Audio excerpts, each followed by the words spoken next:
Thanks so much. I'm not too tall, am I? Happy New Year to everybody, and it's great to see you all, and I hope you have a great New Year. And, you know, when we come up here and we talk about Israel, I think the thing that we need to do is we need to go back to the Old Testament. And the Old Testament lays it out very easily.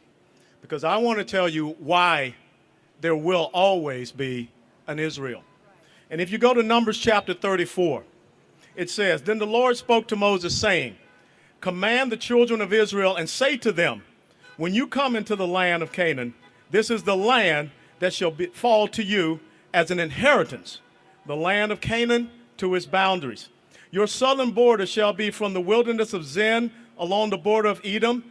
Then your southern border shall extend eastward to the end of the Salt Sea.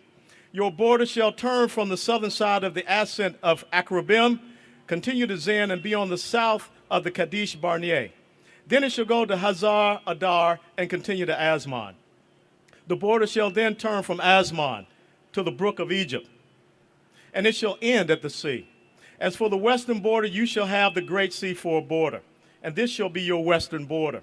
And this shall be your northern border. From the great sea you shall mark out your borderline to Mount Hor. From Mount Hor you shall mark out your border to the entrance of Hamath. Then the direction of the border shall be towards Zedad. The border shall proceed to Zephron, and it shall end at Hazar Enan. This shall be your northern border. You shall mark out your eastern border from Hazar Enan to Sephram. The border shall go down from Sephram to Riblah on the east side of the Ain. To the border shall go down and reach to the eastern side of the sea to Chinnereth. The border shall go down along the Jordan, and it shall end at the Salt Sea. This shall be your land with its surrounding boundaries." If God has ordained the state of Israel, there is nothing that man can do about it. There is nothing that man can say about Israel will be lost, because this is their boundaries. We need to understand it. It was established in international law. The state of Israel will exist and will continue to exist. We will make sure that it exists. But let me tell you what happened. In 70 AD, Emperor Hadrian invaded into what was called then Judea. And when the Romans conquered the Jewish people, they did not want that land to be called Judea. They changed it to Palestine. If you want to free Palestine, you give it back to the people who had it in the first place, the Jewish people. The nation of Israel has been in diaspora for too long. This is their land. We came together. United Nations Resolution 181. We came together and it was declared a state in April of 1948. And what happened in May of 1948?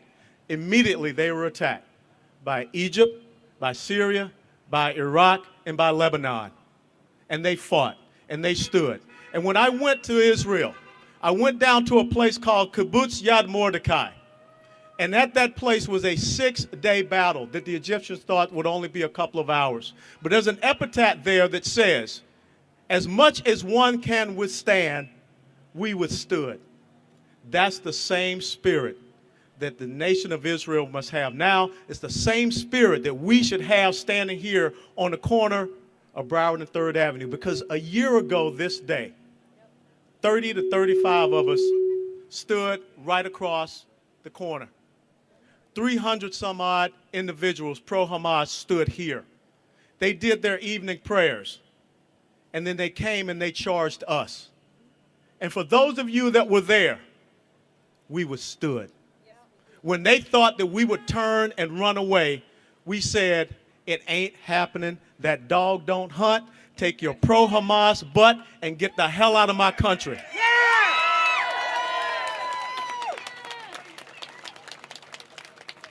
It is not time for appeasement. It is not time for negotiation. It is not time for compromise. Every time we give them land, they want more. Every commission decision from the 1937 Peel Commission all the way to the Oslo Accords, and just recently when Benjamin Netanyahu said, we will suspend settlements for 10 months, they said it's still not enough. You're dealing with an enemy that only wants one thing, and that is a return of the Holocaust. That's not happening as long as I have breath in my lungs. There will never be anything other than the nation of Israel that occupies these boundaries that are set in the words here that we have in the Bible and the Torah. Educate yourselves and let everyone understand that everyone over there, the land belongs to the Jewish people.